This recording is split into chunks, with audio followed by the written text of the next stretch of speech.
Good morning to our Caron YouTube audience, and good morning to those of you who are in person with me and any of you that are on the live stream. My name is Reverend Jack Abel. I'm the Senior Director of Spiritual Care here at Caron, and happy to welcome you again to Magic Mountain. And I have a series of topics, and today's topic is one that hits at the core of what I think this place is about and the spiritual life is about. And I'm going to do my best to deliver it with a meaning heart and some degree of efficiency. So, as a point of entry to the topic, what I want to say is that it is my experience from having worked here for many years, and I'm not trying to insult you, that those of us who suffer from this affliction are not necessarily as skilled in relationships as we would like to be. Or at least our conduct in our relationships is not as effective as we might wish it to be. So the substance use disorder or the other problems compromise our capacity to function. Some of you may be very skilled in interpersonal relationships, you may be trained in it and all that sort of stuff, and then you may feel some shame and frustration since nonetheless you find yourself here in this place where, in a funny way, it's not like we advertise that what we're doing is relational competency. But I do think that that's an essential aspect of what the recovery journey involves, is regaining relational competency. And I want to take stock for just a second of the relational brokenness that is typical for a Caron patient. And I want to point out at least 3, even 4 sort of domains where the way that we connect often is not where we would like it to be. So one of those is our connection to ourselves. And that may not be obvious to you, or maybe like as obvious as the face you see in the mirror, but I think that what I mean by that is I've had many patients who have sat in my office with tears flowing down their face saying, I don't know who I am anymore. I don't recognize the person I've become. And I think that's tragic and really difficult. And the opioid addicted person who is nodding out is going away even from themselves into some sort of an oblivion. And we lose a sense of living my guess is none of you aspired to be here, right? Like this was not on your vision and dream board. Or maybe it was in a sense of reparative sense, but my guess is it's not going on your LinkedIn profile. So the be the best you can be motto is something that relates to this idea that we, I think, all aspire to live into certain kinds of values. We want to be a certain kind of person. And if you take stock of how you've been conducting yourself in the recent past, based on the fact that you're a recently admitted Caron patient, my guess is you're falling short.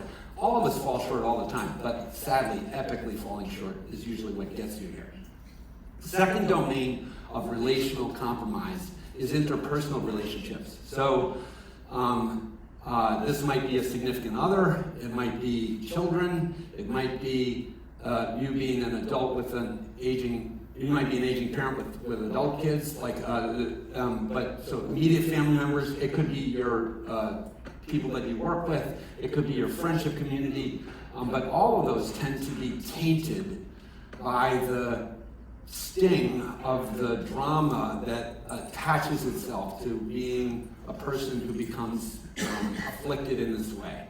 And so my usual tongue-in-cheek examples are like puking at the family Christmas, or just failing to show up for key events, or showing up but being not really present because you're stuporous and making an idiot of yourself because you're slurring or stammering or can't walk straight or whatever, and the people who love you and wanted you to be there are now struggling because the way that you're presenting is an embarrassment to them, and you may have fought to actually make it there out of the fog of your addiction. So you may very well think you should get a prize for even showing up, but unfortunately now in the clarity of the Sunday morning fog clearing here at Caron, you can realize that those weren't your best days and best moments of presence and relationship. And I'm looking around the room and I know some of you and the kinds of work that you do. So the other thing is, what if my usual example, which is fun because there's one right here, is if you're a piano tuner and you're showing up drunk on the job, like, okay, those strings don't harmonize properly. That's maybe the level of consequences. But if you're a physician or a first responder or an educator or honestly a parent of small children, whatever, there are a lot of instances when our inability to be present at our best in relationships because of our addictive disorder have massive consequences that are really painful to look at. So, I know I'm starting on a fun note, right? But I want to ask you to be honest with me as we take a look at it. And a third dimension, which I was taught a long time ago to include in this by a brilliant professor who really affected my life and is all through this particular homily today,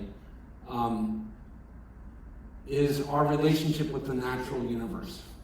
And maybe the easiest way I can make the point is to ask you to think about the word intoxication. And we are toxifying ourselves when we take substances. We are ingesting basically what turns out to be poisons. And we've poisoned our livers, and we've poisoned our brains, and to be a little bit humorous about it, I'm bemused by the patient who comes in and goes to the doctor, and the doctor says, we want to adjust your psych meds a little bit. And the patient is like, well, I'm not taking that because I don't know what's in it. When they were just at the Dave Matthews Band eating brownies that were getting passed around. They had no idea what was in that either. So suddenly you become medical curists. But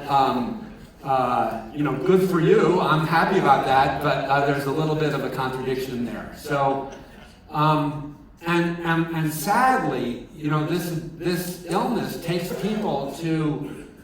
One of my first sponsors was a guy named Frank, and he would tell the story about having had a trailer back in the woods of the Appalachian Trail where he secluded himself and he boarded up the cheap glass windows on the trailer because every sound that he heard he thought was the FBI.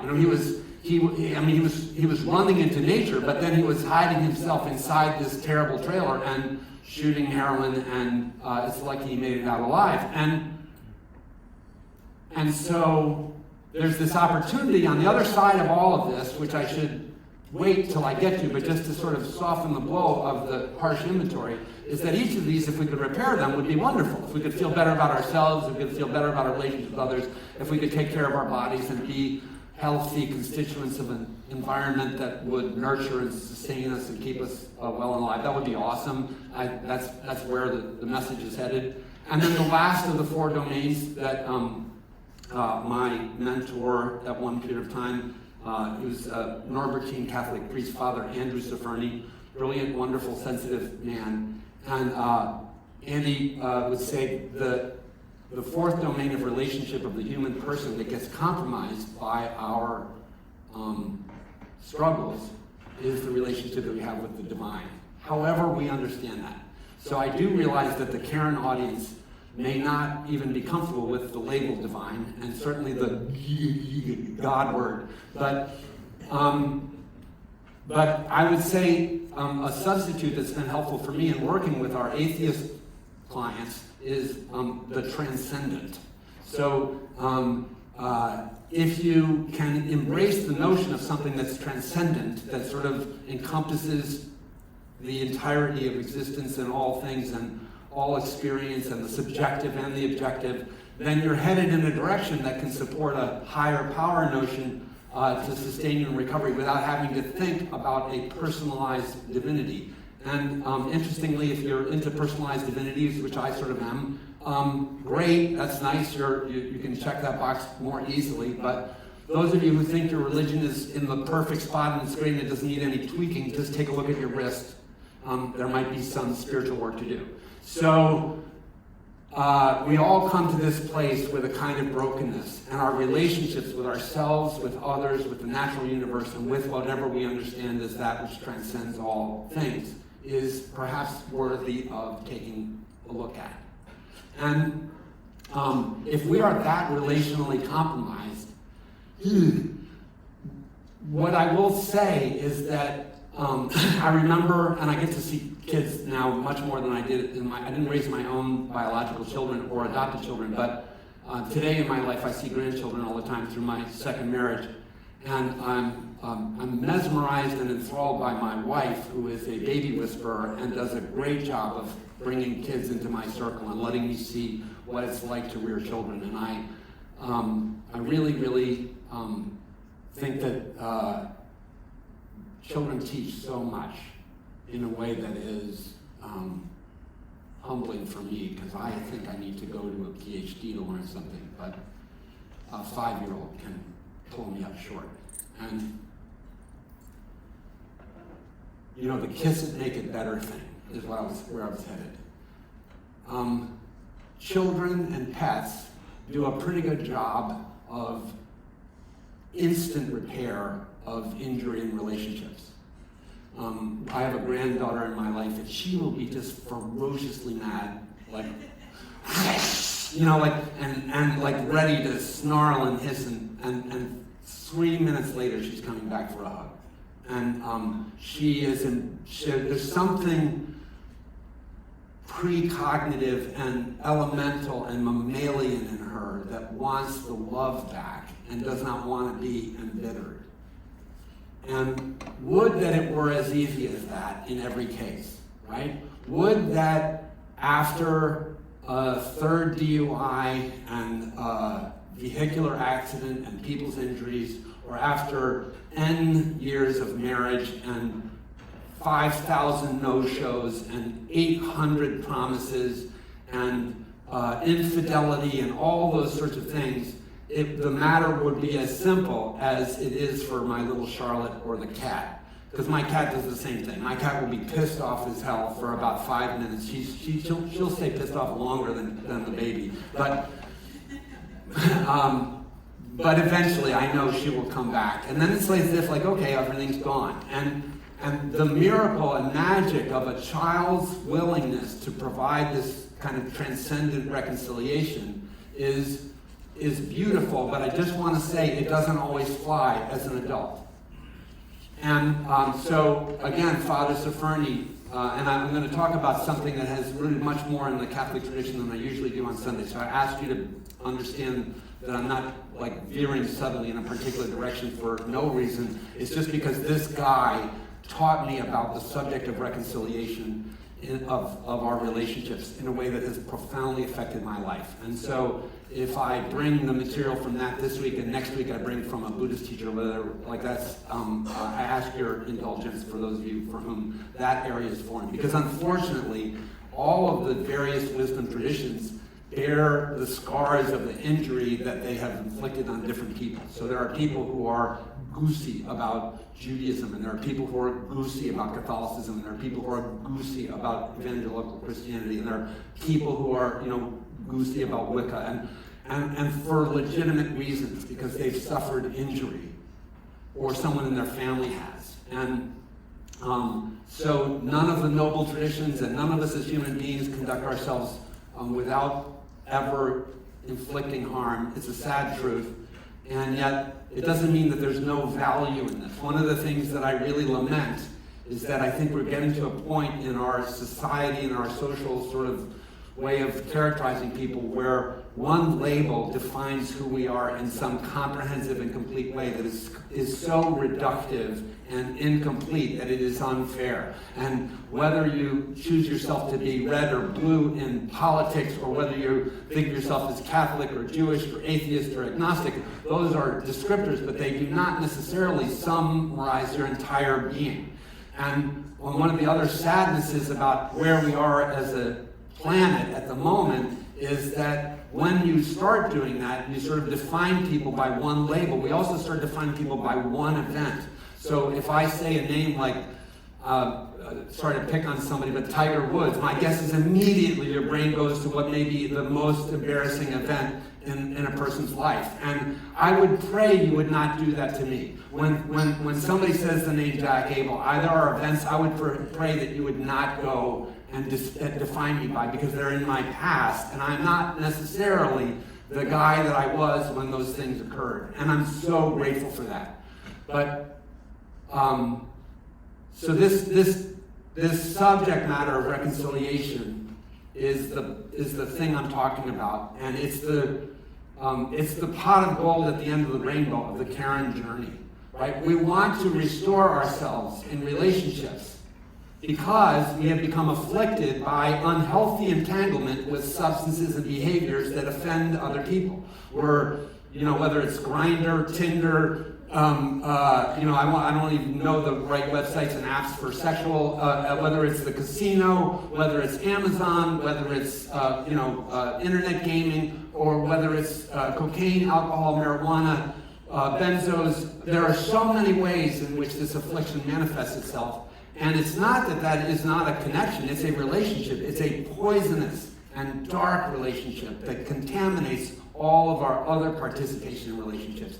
And what we're hoping we can help you do is unshackle yourself from the ball and chain that attaches you to this misery and help you begin the journey of repair and restoration that Bill Wilson in the founding of Alcoholics Anonymous articulates as becoming a happy, productive, and useful member of society once again. Like rejoining the social ranks and coming back to relationship with something like my little Charlotte's sweet, welcome home kind of, we're good, and that's what I maybe that captures the sense of it. What you want is, I want to be able to go to Kai after he and I have and I want to say, are we good or not? Are we okay or not? Or I just met a new person here, Patrick, and I want to be able to maybe have to go to the mat with Patrick, but then be able to say, hey, how do we get ourselves back in a right way? And I want to say that it's not a magic wand thing. It's not a If you reduce reconciliation to magic tricks, you have failed to understand and respect the gravitas of the harm. And so, Father Safferny, my mentor in this subject area, taught me what happened. Just to give you a tiny bit of why I ended up in a relationship with him, was I had grown up as a cradle Catholic in a Catholic family, and I had run from my Catholicism into atheist, angry, drug, and lost and searching.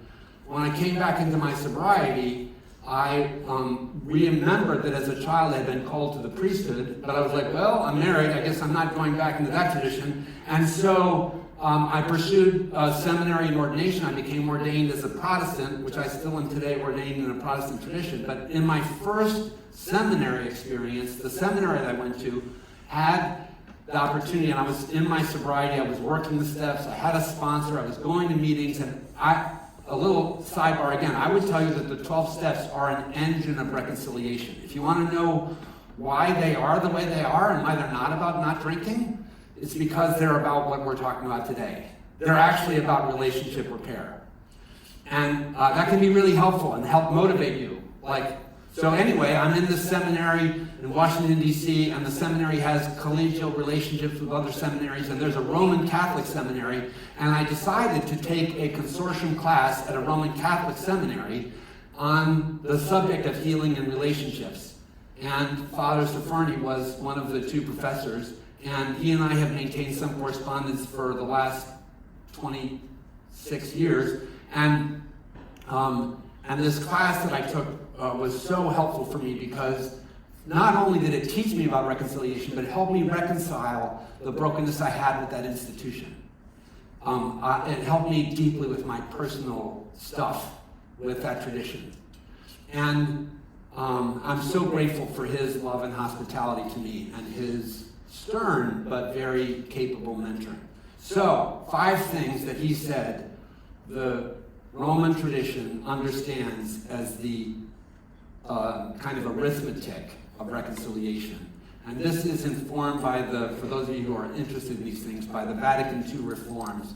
And so when many of us grew up and we watch TV and we watch movies, you think that the Catholic idea of reconciliation is a wood booth with a rood screen, and you go in and you say, "Forgive me, Father, for I have sinned. This is so long since my last blah blah blah." Some of you, I learned that as a child, And I used to not really, because then what happened to me is as a child, I would say, well, I lied to my mom and dad. And I didn't say I was snorting coke in the church parking lot. I just was, like going through the motions. And they would be like, well, go kneel and say 10 Hail Marys. And, I would go say 5 of them and bolt. And I never understood the richness of the tradition. But post-Vatican II, that sacrament was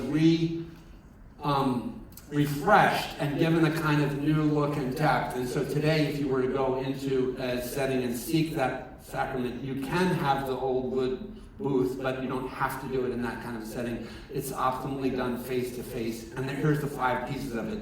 And even though you can do it in, let's say, 20, 45 minutes, if you're trying to do it, that's not AA. It's not a 4-step. It doesn't solve all the problems of your life. It's meant to be it's a teaching process. And there are teaching elements I want to take from that, because we can take from that process and implement it ourselves in all the different spheres in which we have compromised our relationships, and start incrementally healing our connectedness in a world where we have been really not helpful in the way we've conducted ourselves, not because we're mean. And that's one of the other things I was hoping I was going to remember to say when I was thinking about this message all week was, it is not a requirement that you intended to harm to have harm need reconciliation. Parents do not wake up in the morning and think, how can I mess up my kid today? And you probably did not get up in the morning when you were using and think, I hope I just completely blow my family presence, or I hope I mess up this event that I'm about to head to. No! We fell prey to a developmental disorder that we no longer are able to correct. That's why you're here, is to find a way to break the yoke of that imprisonment and find new and healthier connectedness. And unfortunately, when you are trapped in that prison of those unescapable, repetitive, compulsive behaviors, other people were harmed. Not because you woke up and you thought, I want to be a jerk, but because many people have experienced our behavior as quite jerky, right? And so it's helpful to know that it's not all your fault. Father Bill was great at teaching about that, but also is important at some level to accept some accountability. If I drove the car and there's a brake failure, but the brake failure causes an injury to a family, that family is still going to look at me as the driver of the car, right? And that's kind of the way I think of addiction, is that addiction is the brake failure, but I'm still the person for whom the harm's agency is largely associated by the people who are affected. So, I'm sorry, I went off again. 5 pieces. The first of them is sacredness. The first thing to understand in seeking to find our way out of impaired relationship, and I don't mean like drug-affected relationship, but I mean harmed relationship, is to recognize that there is a holiness about relationship. And in the sacramental practice, it might be lighting a candle, it might be reading some scripture, but in any case, it's to take it seriously and to bring some reverence to the undertaking. So, we're talking about a really important and precious thing. And if this is a husband and wife, and I'm the husband and I want to reconcile with my wife, I cannot blithely blunder in and think it doesn't matter what the timing is, it doesn't matter what the setting is, I don't have to, and it's like, can we have a 5-minute conversation and fix things? That disrespects the notion that she has been injured and that there's an authentic process that must be engaged. Because honestly, I mean, alcoholics, I say that meaning in the more general sense, those who suffer from this illness, but I'm an alcoholic. I would say, I said I'm sorry too many times, to the point where people who were paying attention should be scared when I said I'm sorry, because what it meant is I'm just going to do it again. I'm asking you to give me a pass, and I'm not going to stop the behavior. So, sacredness. Secondly, this is a fancy word, I love fancy words, exomolegesis. This is the speaking out of the brokenness. And I'm running a little long, I apologize for that. But in my favorite example of this is in South Africa, in the dismantling of apartheid. If you think about what harm occurred over generations in those communities, with a small minority retaining power and all kinds of atrocities. When Nelson Mandela and the whole thing flips and all of a sudden those who had been repressed have a sense of authority, the question becomes, is there a path forward for healing for our society? And they develop these things that are called Truth and Reconciliation Commissions. So notice that my word is there. Reconciliation is interesting, but the other word that is in there is truth. And what happened was the communities that gathered together said, there's nothing that can make up for the horrors of what occurred. But what at a minimum we ask is that the truth be told. That somebody say these people were injured, that these things were unfair, that this was not right, that this was the torment of the years. These were the atrocities that occurred. And if you think about war trials and those kinds of things, it's the speaking out of the brokenness that is necessary. And it's one of those things that you and I often want to dodge. But if you look at steps 8 and 9, we made a list of people we had harmed and became willing to make amends to them all. We have to document in that model of reconciliation that we have been associated with injury. And we have to own it. Yes, I did not mean to hurt my kids. I did not mean to mess up my marriage. I did not mean to violate the codes and standards of my job. I did not mean to be a jerk in our friendship. But I understand I did. By me not being there, by my showing up intoxicated, so in omission or commission, this injury occurred, you felt that, and it's in the speaking out of that is the second piece.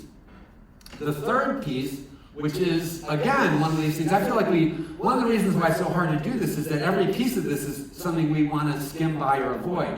The third piece is what Father Cipriani called process.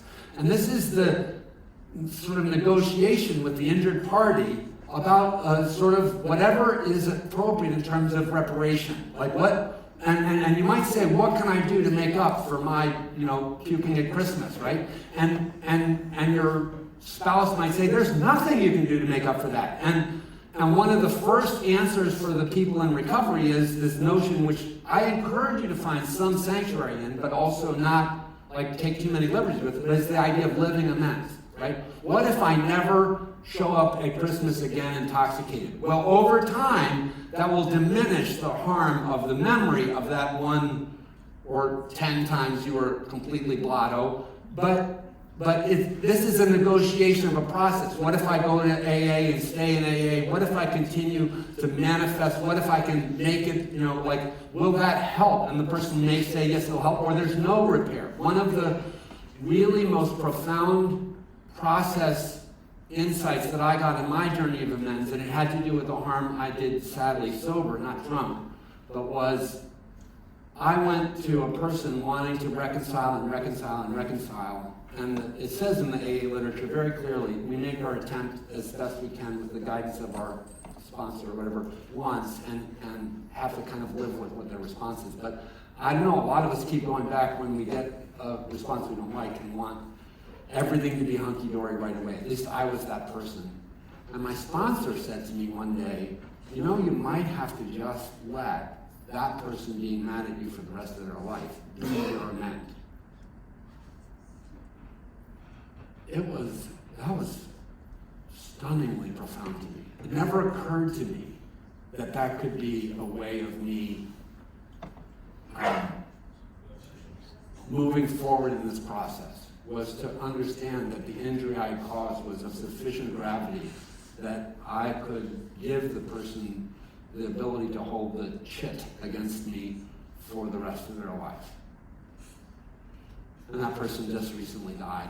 And I did feel a bizarre sense of relief when I'm not happy for their passing away, but in a way it was part of my spiritual journey to know that as long as they walked the planet, they were going to see me as a person who they did not want to reconcile with. And that was my best effort of process and reconciliation. So all three of those are prerequisites to the magic wand moment of absolution. The ability, having contracted myself to a process that will be hopefully consummated in faithful execution of the responsibilities that are set upon me. There is an invitation to realize that the purpose of the process I'm in is to bring a sense of peace, not only to me, but to the others who are affected, but in particular to me. So that I don't have to walk around with my head down in shame, and I can feel like I am able to come to the table of life with dignity and integrity and worth and value, once again, no matter how much I regret what occurred. And so, and the last of the 5 pieces is then the faithful execution of the promised process, right? And I have to stop drinking, or I have to do the amends. If I promise to pay money back, I have to pay the money back. And if I don't deliver on what I promised, I'm repeating the injury. I'm setting myself up for worse repair later. So I know I've made this so easy for you. It's not easy, and it would be malpractice on my part if I were to tell you that, hey, you've come to Caron, you do your 28 days, and you can go back to your families and tell them that you've done everything, and Reverend Jack said you're supposed to be forgiven, and it's a disease, and it's not your fault, and there's no further strings attached. I would be inflicting harm on the people that you are already being viewed as having not been a great player. And if I tell you that would be foolish on my part to give you that impression. But I am happy to tell you there is a path forward that will bring you restoration of dignity, integrity, self-worth, and restored relationship. It's just not fun, and it's not simple and trivial, and it's not easy. It requires an engagement of the authentic sort of truth about it, and it requires a willingness to sort of figure out a plan, and it takes time, and the hope is that one day somebody will say to you, I'm going to finish with this story. My mother went to treatment for the second time in 1990, when was that? In 1994, as I was going into seminary. And I organized the second intervention of my family. And my mother, at that intervention, was a very small group because she had burned every bridge in her life. But myself, one sibling, I had several siblings at that time, but only one would participate. My mom's only remaining friend, a doctor and a therapist, were standing there with my mom, cornered in a hospital room, and giving her the plane ticket to go to a good treatment center. And she was like, I will go, but I will never speak to you again. And I said, I'm good with that deal. So a year later, we're both in an AA meeting that was my home group, and my mother is at this AA meeting. There's a cake. My now deceased ex-wife makes this cake, and it has a big AA medallion on the cake. She was a baker. It was this beautiful cake. I still have a picture of it. And normally at AA's anniversary celebrations, people give the anniversary celebrant cards, right? So people are giving my mom cards, and oh, yay, it's so wonderful you have this here. And my mother says, here, I have a card for you. For me. I still have this card. It's one of my precious family treasures. I open the card, and it says, thank you for saving my life.